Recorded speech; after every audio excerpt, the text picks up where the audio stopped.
I'm Eric Loy, and welcome to Eric Loy Interviews.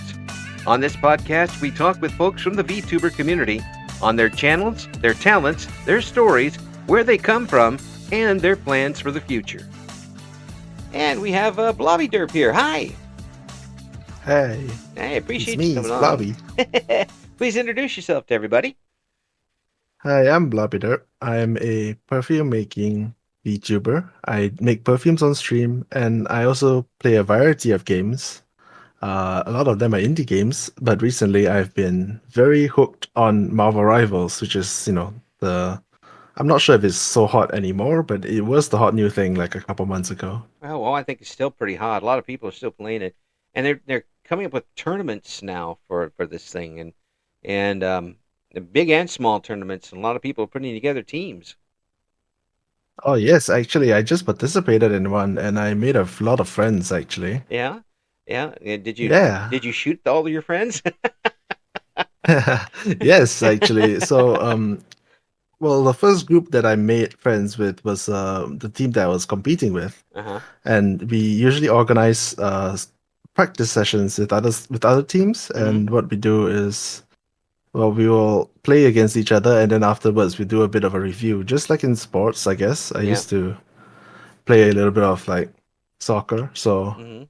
we Yeah. would, yeah, we would have a bit of a review session afterwards, and there was a team that we really got along well with, so we kind of, in a sense, like hung around after the tournament, and we're gonna participate in another one like soon. Oh, cool. Excellent. Yeah, I just talked to somebody, did an interview with somebody a couple of them ago that were sponsors of team, and they ended up being two teams, and they did pretty well in a tournament a couple of weeks ago. Looking forward to another one coming up. It's a very much a testament to the game that so many people really wanted to play it, and it's big enough to have tournaments with. I do agree, and I think that this is honestly the next step for Marvel's IP, right? This is their next big push. Well, previously was, the whole MCU at the end game, and then now I think this is what they're going to use to push more of the movies, right? Oh yeah, I think so. I think they've stumbled onto a bit of a gold mine here. Um, Something that the DC guys could never put together and do particularly well anyway. And they've managed to catch a lot of things at the right time. And people are really getting into the individual characters. Now, which character do you like to play as? Oh, I actually like I only play one character most of the time, and Yeah. it's Magneto. Oh yeah, yeah, I can see that. That would be I, fun. I, I liked him in the movies, right? In Yeah, the old X-Men movies, both the young and the old Magneto. yeah, yeah, And when I kind of his play style is actually he's a lot beefier than in the movies, yeah. and he's a tank, right? So he kind of just sits in the front and bothers people. Yes, Yeah, takes the damage or what was going to be yeah, damage. And the character itself has a lot of twists and turns to it as well. Um, it's quite a backstory to that particular character. So um, yeah. I love Eric. He's quite a character, oh and I can't wait for him to be in. He's gonna be in the new. I think it's called Doomsday, Marvel Avengers Doomsday. oh yeah, Doctor Doom's coming in, isn't he? Yeah, Yeah, yeah. yeah. That will be something to see. That's got to be done right too. You can't come in and do that one wrong. Um, that's kind of the big card they've been holding out. it's a is it, it's not Howard the Duck. It's Doctor Doom. Yep. Yeah, I actually have a Howard the Duck comic book from the '70s somewhere. Those the Marvel and DC comics, like, because growing up, like the country that I was in is like kind of still developing, right? So Right. all these American stuff, like the comics and everything, were like really coveted by the kids. Oh If yeah. someone had a comic that was like Marvel or Sonic or something like that, we would share them, and we'd be like, oh yeah, it's like I've got this I've got a Marvel comic, you got a DC comic, let's swap. Yep, yep. Yeah, Yeah. and everybody would get their chance to read the story as it went through. Well, we're not in my small town here in the U.S.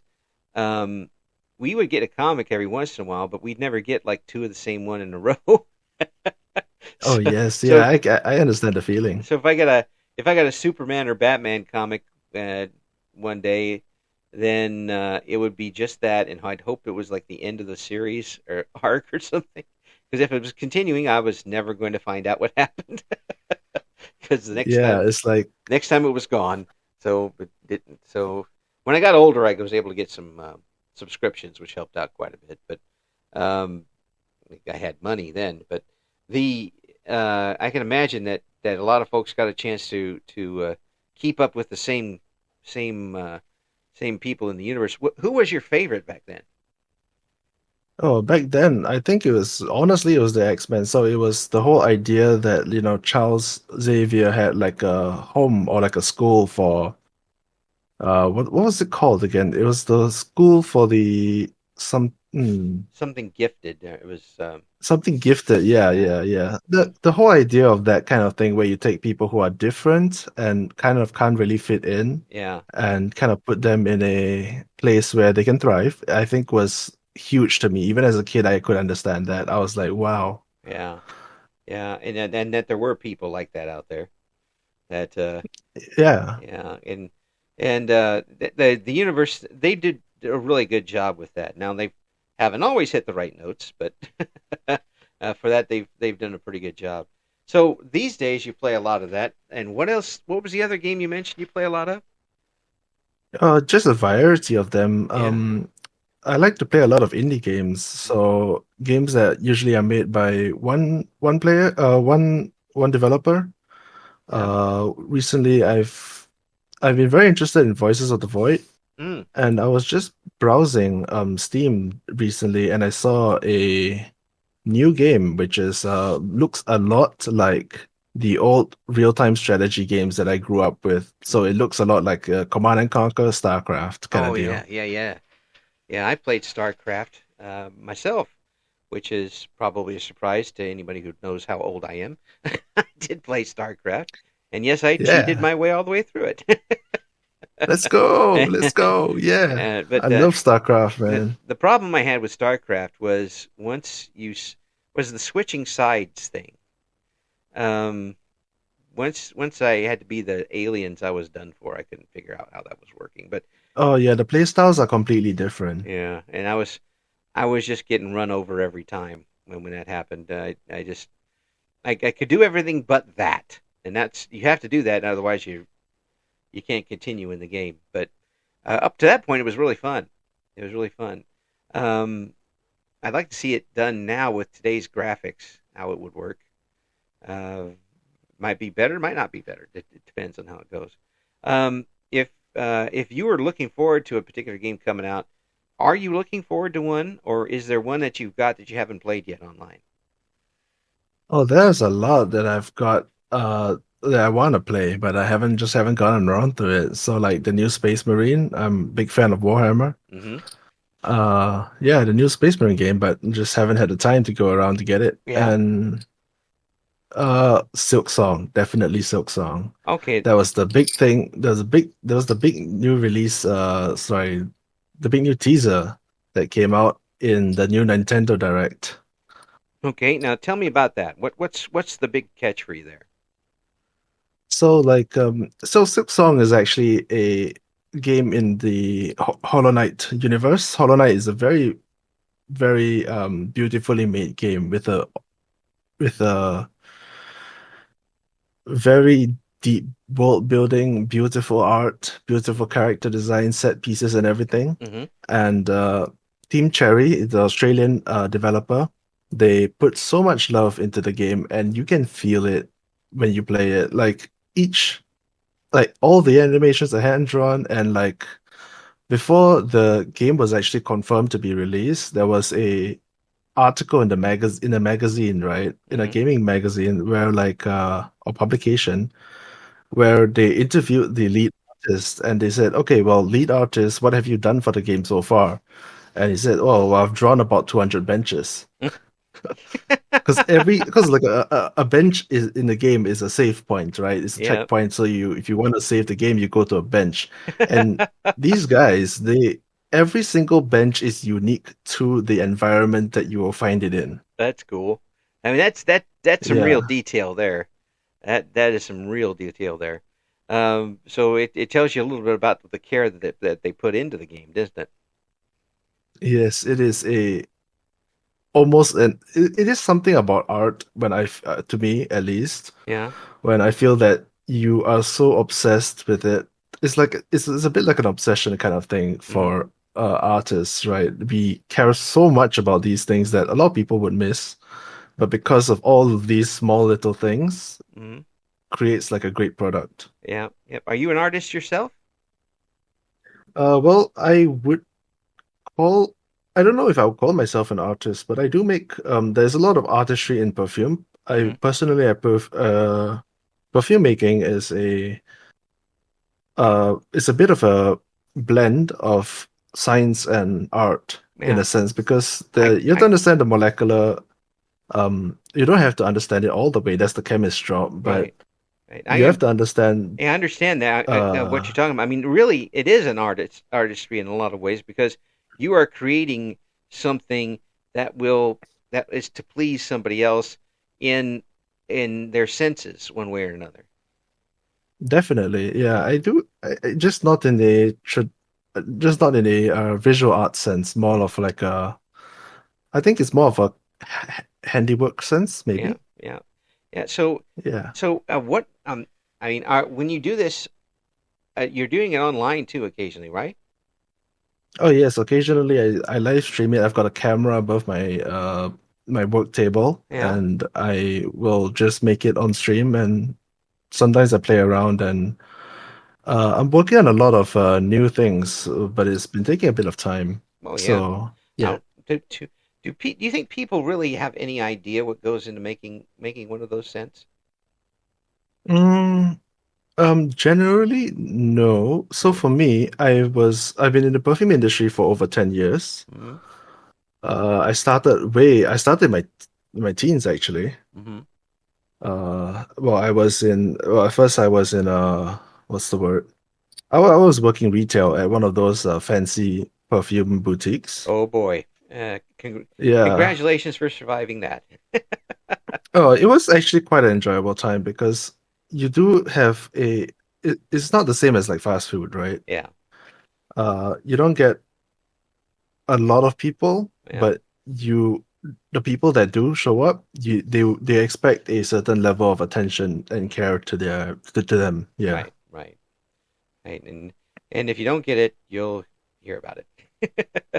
Yes, definitely. Yes. Yeah. Yeah. But as long as you're not hearing about it 24/7, it makes a big difference.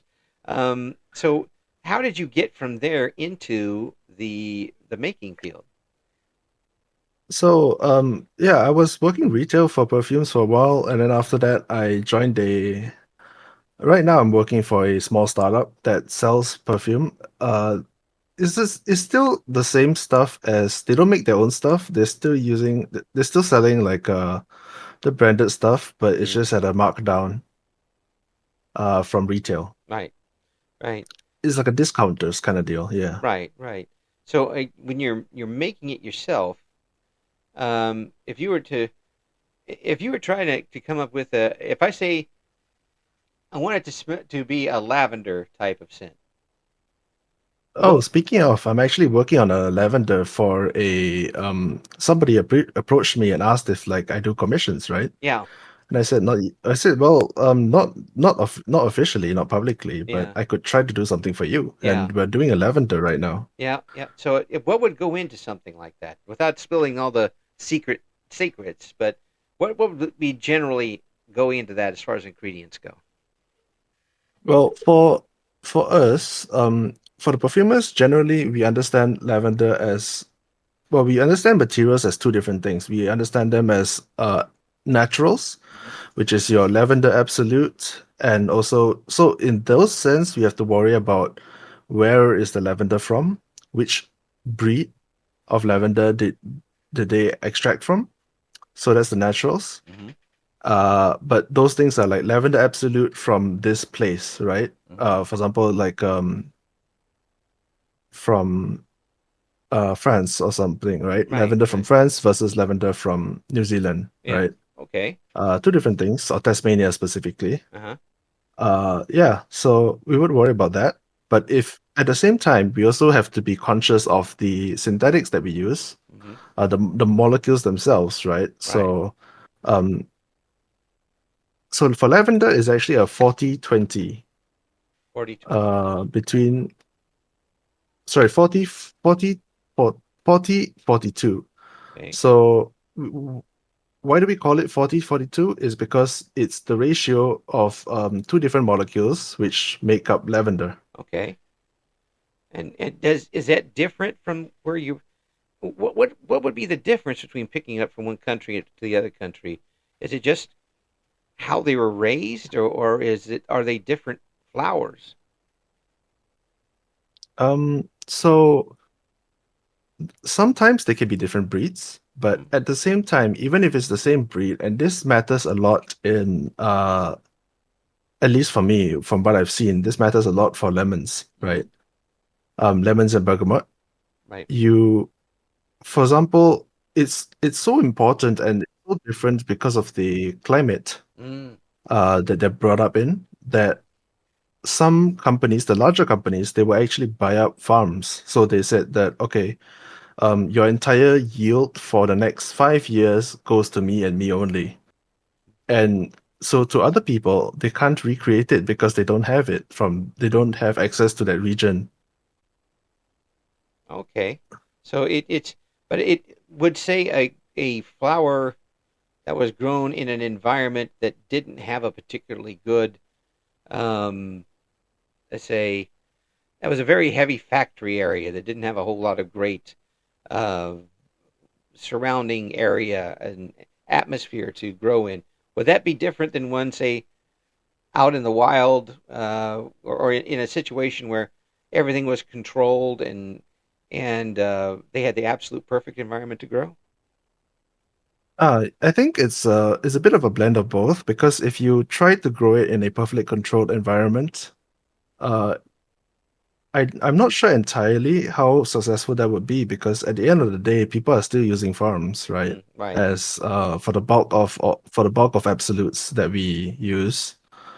So if there was a way to do it in the greenhouse, right, I would assume that's more efficient and probably would yield better results. But at the end of the day, we still use farms. So I'm Mm, not sure entirely on that front. That is usually the chemists. They will take a look at the sample and then they would say that, okay, um, this region is better than this region for certain things. hmm. But for us, we understand it as generally we have to sample it ourselves, Right. especially for independent perfumers. We don't have a lot of access to knowledge because this industry is actually very has a lot of well-kept secrets. Mm, oh yeah, I bet. So we would have to try it ourselves. We have to try it ourselves, and over time, understand and recognize that. Let's say if you like lavender that is sweeter, then we would have to adjust what is the ratio of lavender because it's not usually not just lavender. We use Yeah, there's vanilla. also like I've yeah, it's like we have lavendin, lavender spike. We have lots of different types of breeds and stuff like that. hmm. Yeah. Or like same family, but Yeah, you know, yeah. They um kind of add a little thing d to it or subtract something from it. Um, it's it yeah. it's almost like when I think of something like this, and maybe I'm completely wrong, but I'm thinking of someone a mad scientist trying to put together something like Eureka! I found the. Have you ever had a situation where you found something that you didn't realize you was going to be good and turned out to be pretty good? Yeah, yes, actually this happened recently. I was experimenting with lime, right? Mm-hmm. And I accidentally created something that was a bit like mango. So what I did was it was lime. So you would smell it and you would think mango or tropical fruit. Uh huh. But when you look at what I put in there, um it's actually not mango. There's no mango material. There's no mango molecule currently, at least not yet. How'd you go from lime to mango? I mean, that's pretty different. Lime, vanilla, and blackcurrant, but absolute. Yeah. Mm, mm. So blackcurrant. There's so much uh, alchemy involved here. But to be honest, I tend to I hope it's not shattering the illusion too much, but to us it's a lot less mad scientists and a lot of to us is a lot more, at least to me, the Yeah, way I was taught for perfumery was very technical. So in the sense that like we sample, yeah. we have to be very what's the word? We have to be very familiar with our materials. We have to know exactly what it's like. We have to Mm, know the properties. Generally, if you put it with too much of this, the fragrance becomes dry, mm, and we have to understand why. So there's a lot of note taking, a lot of note taking, which oh, is not my favorite part of things, but yeah, at the same time, it's also my favorite because you get to sample a lot of different materials. yeah, and it also kind of saves you from heartbreak later. If you put two together, two Absolutely. things that's supposed to be good in your mind, and they don't turn out that way. Have you been surprised that way, where you thought you put some things together that you thought were going to be working out perfectly, and then it turned out to be not good at all? Oh yes, all the time, Uh, all the time. It happens. It happens almost every session because like I would be doing something, and let's say I'm working on lavender, right? right. And then I'm like thinking of, and then maybe I'm working on lavender for like a week, and then I read in the newspaper that there's an ice cream shop that's having a lavender ice cream, Mm, and I think to myself, oh, I wonder what the lavender ice cream would smell like, right? yeah, Or lavender biscuits. yeah. I would see that and I'll get a bit inspired and I'll try and make it and I'll be like, okay, this is definitely not. Uh, I mean, lavender biscuits, lavender ice cream, they are a thing, but Yeah. this is not the way to do it. There are other ways to do it. So I would have an idea. I'll be like, okay, I'm gonna use these things, Yeah. and then I try it and I'm like, okay, well, we have to tweak it a bit more. This is Yes. not it. Yes, and then you kind Yeah. of silently throw the rest of it out. Yeah, Uh, but we write down everything. Honestly, there's a lot of documentation. So well, uh, there is a story, right? There's a perfume company called Xerjoff. They have a product, a very popular product called Alexandria 2. mm, And I don't know if it's marketing, but some people say that, oh, uh well, why no Alexandria 1, right? There's Alexandria 2, there's Alexandria 3, yeah. but they don't sell Alexandria 1. So the story is that, well, they they they lost the formula. They, for some Ah, reason or another, they just couldn't replicate it. So the closest they got to it was the second version, Alexandria 2. that's some pretty good marketing, really. If you know, if Yeah. I for one thing, I don't believe that for a second. Secondly, and Uh, that's why I prefaced it. Like, I'm pretty sure it's marketing because, this is not, we created this thing that is absolutely fantastic, yeah, right? But we can't sell it to you because we lost it. So here's the next best thing, as close nobody, to it as we could get. none of our people remember how to do it, so it's going to be when you've got people Yeah. today who are going through and finding old whiskey bottles and discontinued whiskey, and then taking samples of it to recreate it so they can sell it again. Uh, I don't buy that one bit. Well, I do believe that there are some people who try it. There's some people who care enough to try it. Yeah, One of my suppliers actually, he specializes, not only does he sell the materials, he also specializes in recreating very, very old perfumes. He buys them from collectors and then mm, he will try and sample them and he'll be like, okay, so I think this is how it's done. And then yeah, he will try to make it himself and he'll be like, okay, if you want something that is similar to this, you can't buy it anymore because the company went out of business, but this is what I can do. well, that's pretty brilliant. I really, if you can do something like that, because there are people who will look for that, and maybe maybe it was something that didn't work then, but might work now. Things go in and out of style.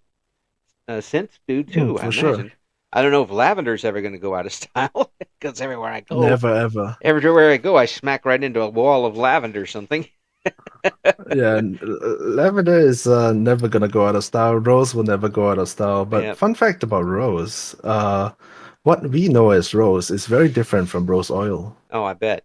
So, they found out very long ago, even like in the 1900s, right?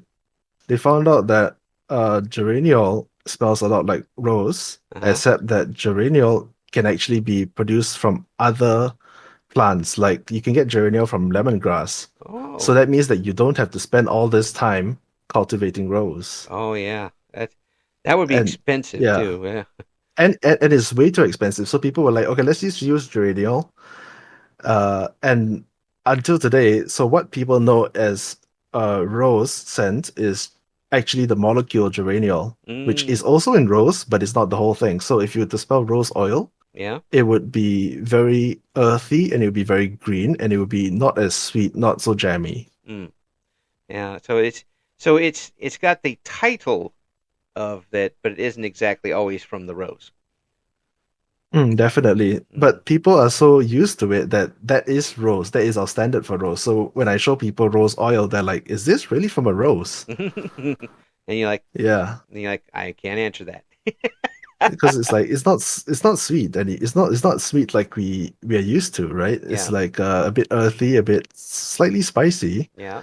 and it's very green. And I'm like, yeah, this is rose oil. This is what rose oil is like. And the yield, because the yield for rose oil is ridiculous. It's like 3,000 to 1. Yeah. So that's 3,000 petals for one drop, Oh, one one 1 gram or something like that. Yeah. yeah. That would be way too much. And roses themselves aren't exactly cheap. So No, you're no, no. starting And from. it's Yeah, I can the imagine the coming up with a the labor substitute for for those sprays. rose is insane. Yeah. Like rose, they have to harvest it. They only have like a 6 hour window to harvest it. So the workers at the farms, they would wake up in the morning, they would head over and they would harvest each bud. And at the end of the day, they weigh it and they get paid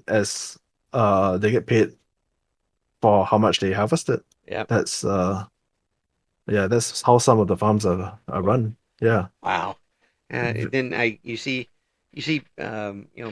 some places in Europe where you got entire fields of particular flowers.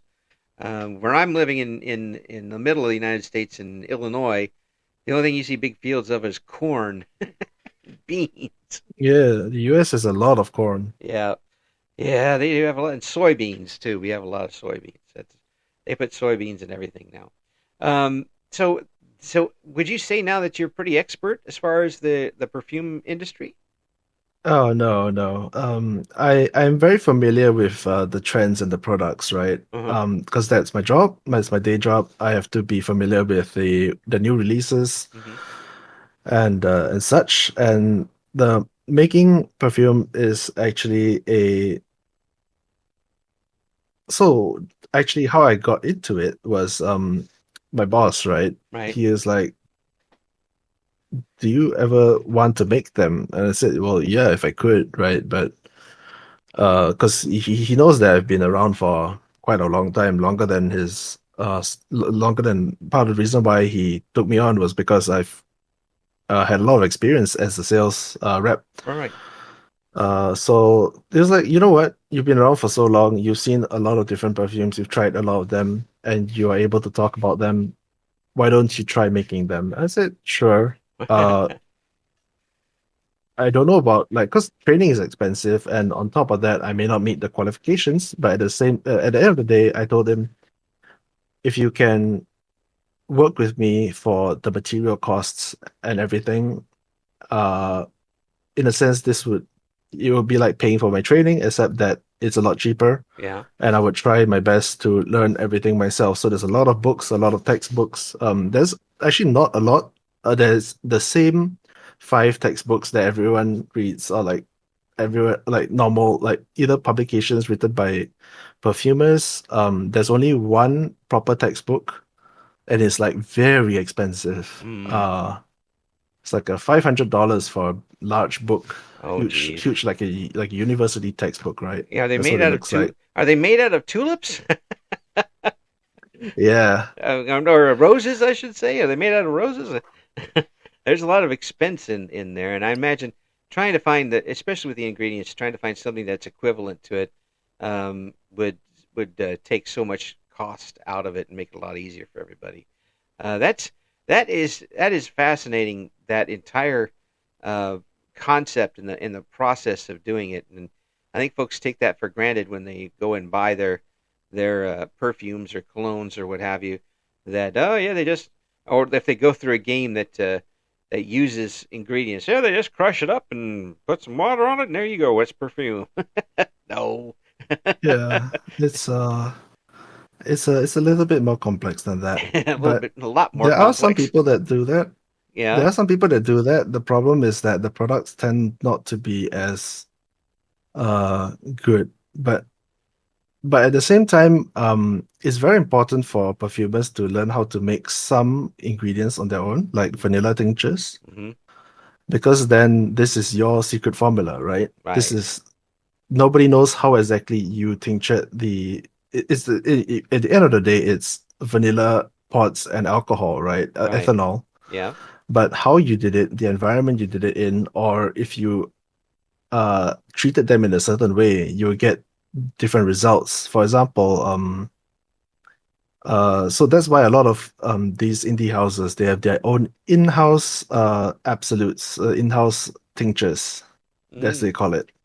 Yeah. They have their own brand and their own style Yes. of doing it. Uh, Yeah. It just set them apart from everybody else. That's pretty yep. cool. That's great. That's great. And you do some of it on stream too. Oh, so what when you're on stream with it, what are you actually doing with it? Um, are you just mixing things together? Or are you trying different things or what? So sometimes what I do is I look up online. Some people share formulas. I Uh-huh. think one very touching story is of a there was a perfume reviewer who passed, unfortunately. Mm, Uh, but his favorite his favorite perfume was Tom Ford's Amber Absolute. mm. And when he passed, the perfumer who worked on that particular perfume, I'm not sure how he did it, how he got the permissions for it, but he published it for free online. He published the full formula online for free. Oh wow. And he said, in order of Carlos, you'll be missed. This is the formula for anyone. This is the formula for his favorite perfume for anyone who wants to make it. Wow. Wow. Yeah. So were you able to put it together? I have given it a try and it is quite close. I assume the reason why it is not as close is because either the formula may have changed over time, meaning that in order to cut costs or to comply with regulations, they may have to change or change the ratios, Hmm. or I simply do not have the same access to the naturals that they have. Yeah. Was there amber involved in it? No, amber is actually an imaginary note. Amber, the resin has no scent. Yeah, I would say that's a Is not very strong. first of all, Yeah. it's a rosin, and second of all, I can't imagine finding that much amber. Yes. You can. I think that there are some minerals that you can probably extract scents from, but Yeah, in terms of amber, a lot of us understand it as a imaginary note, yeah, meaning that we look at it and we imagine what it smells like, and over time that became the standard. yeah. Kind of a smoky cinnamon type thing, I would imagine, something along those lines. A Um, little bit, yes. yeah, and and then people will be picking up amber and it doesn't smell anything like this perfume. I've got bad amber. Yeah. Yeah, so it's that's really wild, and to be able to bring that and show people that that's a real that's an interesting way to kind of opening up your world to the people who are a part of your community. That's one of the things I really love about this VTuber thing is that people get to learn about things without even realizing they're learning about them. If you I think early on, I was somebody told me about this VTuber. I never was able to find them, but somebody told me that they were watching a VTuber who was teaching people how to do their taxes, which I thought was genius because everyone wants to learn that, right? Oh yeah. And this is a fantastic and having somebody who is entertaining and be able to teach it is fantastic. I think this is personally for me, I hope, or at least I think that this might actually be the future of not just entertainment but also education.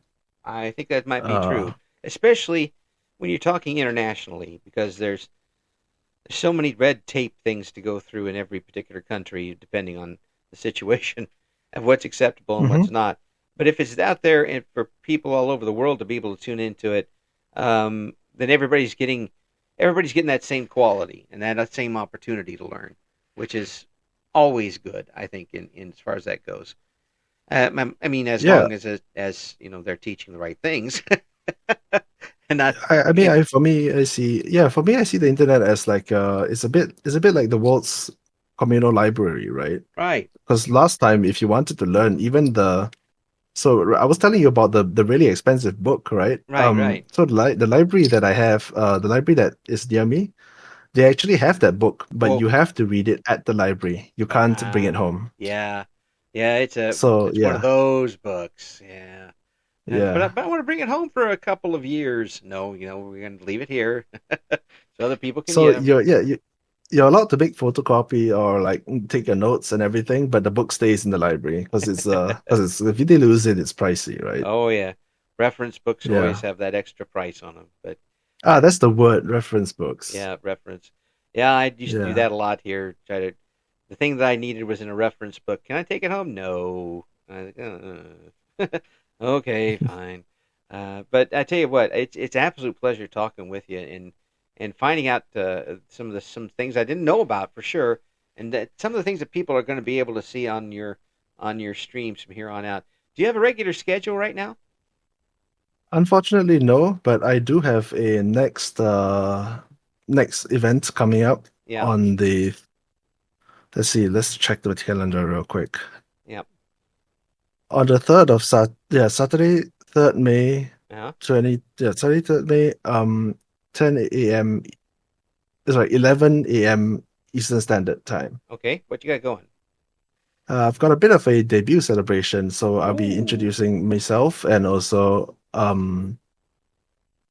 yeah, myself is a bit of like one of those things where like, a bit of a model showcase, oh, a bit cool. of lore or introduction, Yeah. and also a bit of plans for the future. Yeah. All right. Well, that's coming up on May 3rd. So make sure you tune in. We're going to have all of the links for Blobbyderp in the explanation section of this particular video up on YouTube. And again, thank you so much for coming on. It's a pleasure to talk with you, and obviously you're doing something you're enjoying, and that's the big thing. I hope we get you back on here soon, and we can talk more about what you're doing with your channel. Well, I hope to be on soon, and I thank you so much for this opportunity and a great time. Thank you for listening to Eric Loy Interviews. Join us again next time when we talk to another member of the always interesting VTuber community.